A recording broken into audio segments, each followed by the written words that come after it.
যখন তারা আলেমদের হত্যা করেছিল তখন বেগম জিয়া আলেমদের পাশে দাঁড়িয়েছেন। যখন সেনা অফিসারদের হত্যা করা হয়েছে, বিডিআরদের হত্যা করা হয়েছে, যখন মানুষ হত্যার একটা মহোৎসবে মেতে উঠেছিল আওয়ামী সন্ত্রাসীরা, তখন কিন্তু বেগম জিয়া পুরো সময়টা মজলুম মানুষের পাশে ছিলেন। জি, আসসালামু আলাইকুম। আপনাকে ধন্যবাদ জানাচ্ছি, বিশেষ করে ফেস দ্য পিপলকে জগন্নাথ ইউনিভার্সিটিতে আসার জন্য। আসলে বেগম খালেদা জিয়া শুধুমাত্র বিএনপি দলের ভিতরে সীমাবদ্ধ একজন ব্যক্তি নন।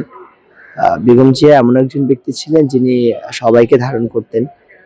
বিশেষ করে আপনি যদি ফ্যাসিবাদী আমলের কথা চিন্তা করেন, যখন তারা আলেমদের হত্যা করেছিল তখন বেগম জিয়া আলেমদের পাশে দাঁড়িয়েছেন। যখন সেনা অফিসারদের হত্যা করা হয়েছে, বিডিআরদের হত্যা করা হয়েছে, যখন মানুষ হত্যার একটা মহোৎসবে মেতে উঠেছিল আওয়ামী সন্ত্রাসীরা, তখন কিন্তু বেগম জিয়া পুরো সময়টা মজলুম মানুষের পাশে ছিলেন। তো তার এই কার্যক্রমের মাধ্যমে, তার এই উদারতার মধ্য দিয়ে বেগম জিয়া হয়ে উঠেছেন সার্বজনীন। আমরা গতকালকে তার জানাজার কথা যদি একটু বলি, আমি নিজে তার জানাজায় উপস্থিত হয়ে ইচ্ছা ছিল যে মানিক মে এভিনিউ তার যেখানে জানাজা হয় একদম কাছাকাছি যাওয়ার, কিন্তু আমরা কাছাকাছি যেতে পারিনি।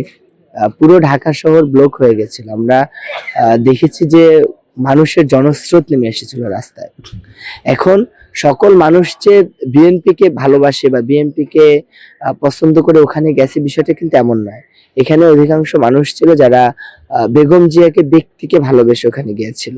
তো আমি মনে করি বাংলাদেশের গণতান্ত্রিক চর্চা, গণতন্ত্রের জন্য আন্দোলন, দেশপ্রেম, তারপরে বাংলাদেশের স্বাধীনতা সার্বভৌমত্ব রক্ষা, ভারতের আধিপত্যবাদ থেকে বাংলাদেশকে মুক্তকরণ, বিদেশি শক্তির হাত থেকে বাংলাদেশের সার্বভৌমত্ব রক্ষার জন্য যে আমৃত্যু সংগ্রাম করার যে নজির বেগম জিয়া উপস্থাপন করে গেছেন আমাদের সামনে, এটা আমাদের তরুণ প্রজন্মের জন্য আইডল হিসেবে থেকে যাবে। আমরা তার জন্য দোয়া করি সবসময়। বিশেষ করে তিনি সবসময় মজলুম ব্যক্তির পাশে থেকে তিনি নিজেই মজলুম হয়েছেন, জালিমের জুলুম স্বীকার করেছেন, কারাগারে নির্যাতিত হয়েছেন, এমনকি তাকে নানান টর্চারের মধ্য দিয়ে তাকে দীর্ঘমেয়াদী অসুস্থতার মধ্যে ফেলে দেওয়া হয়েছে।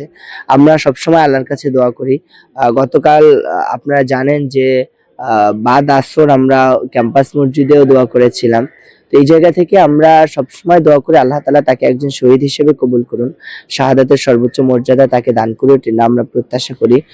বেগম জিয়া বাংলাদেশের জন্য যেভাবে একজন অবিসংবাদিত নেত্রী ছিলেন, ঠিক তেমনই ভাবে তার যে আদর্শ রেখে গেছেন, তার যে অকুতোভয় মানসিকতা আমাদের জন্য রেখে গেছেন, তার এই মানসিকতা, তার এই আদর্শটাও আমাদের তরুণ প্রজন্মের জন্য একটা দিক নির্দেশনা হয়ে থাকবে বিশ্বাস করি আমরা। আসসালামু আলাইকুম।